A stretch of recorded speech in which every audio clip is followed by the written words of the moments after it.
आज से हम लोग प्रकाश के परावर्तन को पढ़ेंगे कि प्रकाश का परावर्तन क्या है, प्रकाश के परावर्तन के कितने नियम हैं, इसको हम लोग आज पढ़ेंगे। तो सबसे पहले देखते हैं प्रकाश का परावर्तन। तो प्रकाश के परावर्तन में देखते हैं, तो कहता है प्रकाश का परावर्तन, प्रकाश का किसी वस्तु से टकराकर वापस लौटना ही प्रकाश का परावर्तन कहलाता है। जैसे मान लीजिए ये वस्तु है और इसमें प्रकाश टकराकर वापस लौट रही है, इसी को हम लोग कहेंगे प्रकाश का परावर्तन। आइए इसके फिगर से समझते हैं। मान लीजिए एक ये समतल सतह है और ये एक प्रकाश है जो इस सतह पर टकराकर लौट रही है, इसी को कहते हैं प्रकाश का परावर्तन। ये आती हुई प्रकाश आपतित किरण कहलाती है और टकराकर लौटती हुई किरण को परावर्तित किरण कहते हैं।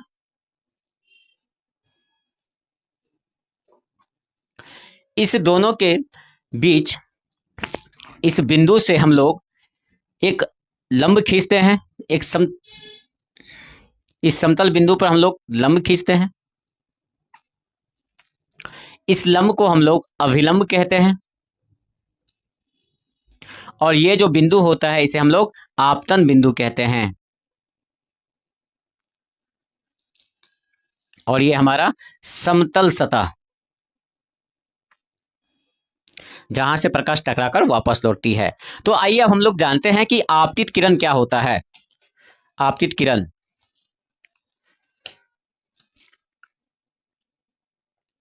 आपतित किरण, आपतित किरण किसी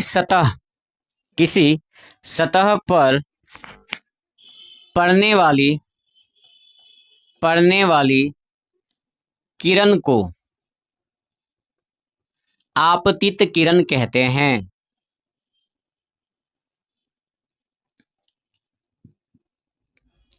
ये देखिए, ये जो प्रकाश है ये किसी सतह पे क्या कर रही है, पड़ रही है, इसी को हम लोग क्या कहेंगे, आपतित किरण कहेंगे। अब आते हैं परावर्तित किरण को देखते हैं।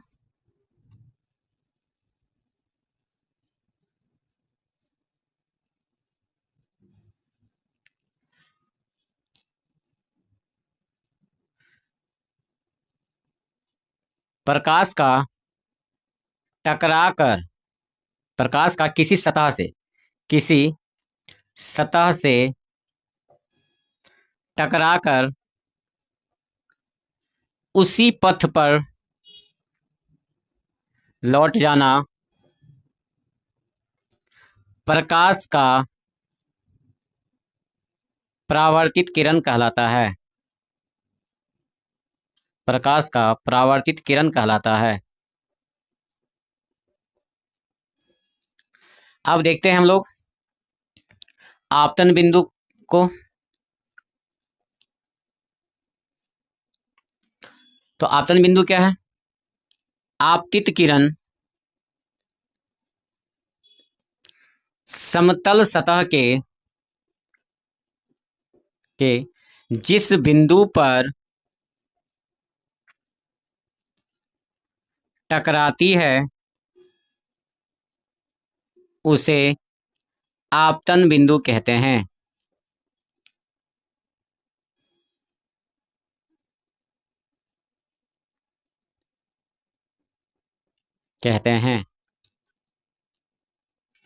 अब देखते हैं हम लोग अभिलंब किसे कहते हैं।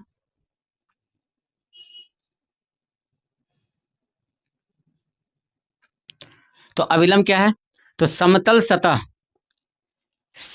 सतह के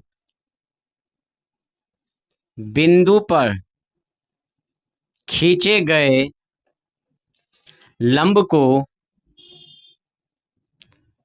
को अभिलंब कहा जाता है। लंब को अभिलंब कहा जाता है। तो देखिए, यही हमारा आपतित किरण, ये परावर्तित किरण, ये हो गया अभिलंब, इस बिंदु को हम लोग आपतन बिंदु कहते हैं। तो जब प्रकाश टकराती है और वापस लौटती है, जिस वजह से प्रकाश के परावर्तन के दो नियम निकलते हैं, उस नियम से पहले ये जानते हैं कि इस वाले भाग को क्या कहते हैं और इस वाले भाग को क्या कहते हैं। इस भाग को हम लोग आपतन कोण के नाम से जानते हैं, आपतन कोण जिसे आई, और इस भाग को परावर्तन कोण आर से जानते हैं। तो आइए हम लोग देखते हैं कि आपतन कोण क्या होता है। आपतन कोण, आपतित किरण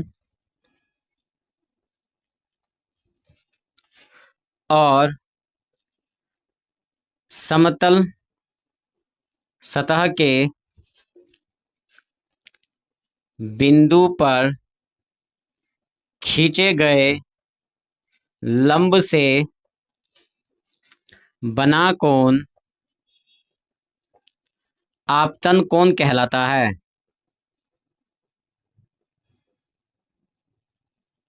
अगर हम इनका नाम देते, मध्य बिंदु को ओ नाम देते हैं, इसे एम और इसे एन नाम दे देते हैं, जो कोण बनेगा वो कोण बनेगा हमारा क्या, एन ओ एम। तो एन ओ एम को हम क्या बोल सकते हैं, आई। ये जो कोण एन ओ एम है बराबर आई है, यही हमारा क्या है, आपतन कोण है। अब हम लोग परावर्तन कोण को देखते हैं।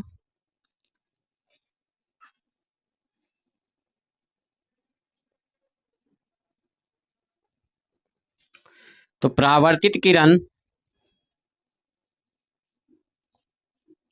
और समतल सतह के बिंदु पर खींचे गए लंब से बना कोण परावर्तन कोण कहलाता है।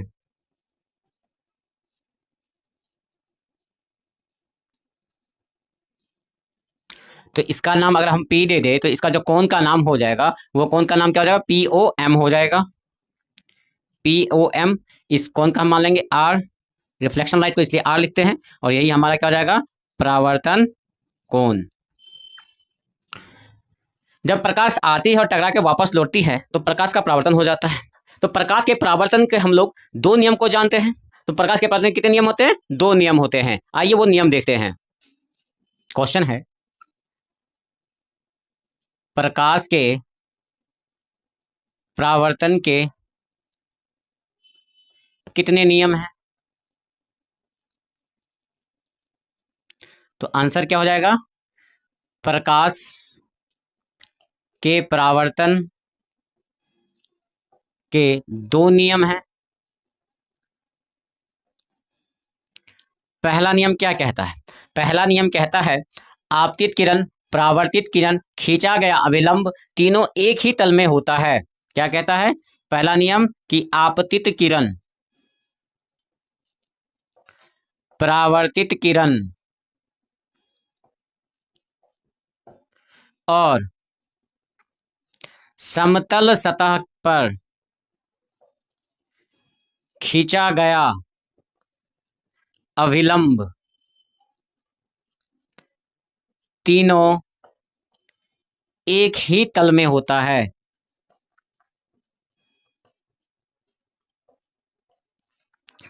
देखिए ये हो गया हमारा आपतित किरण, ये परावर्तित किरण और ये अभिलंब तीनों एक ही तल में है।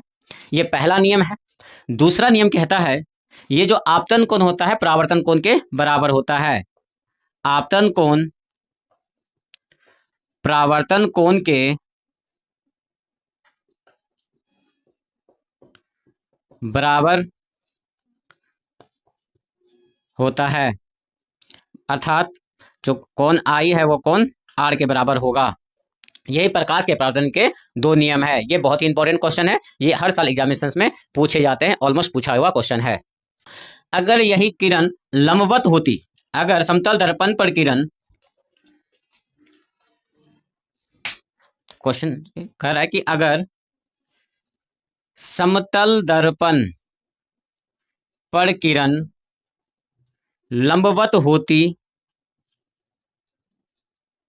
तो क्या होता, तो क्या होता, अगर समतल दर्पण पर किरण लंबवत होती, इस तरफ से प्रकाश आपतित होती, तो उसी पथ से वापस लौट जाती। क्या होती, उसी पथ से वापस लौट जाती। यही हमारा आंसर होता। क्या होगा, अगर समतल दर्पण पर किरण लंबवत होती है तो क्या होगा, उसी पथ पर वापस लौट जाएगी, उसी पथ पर वापस लौट जाएगी।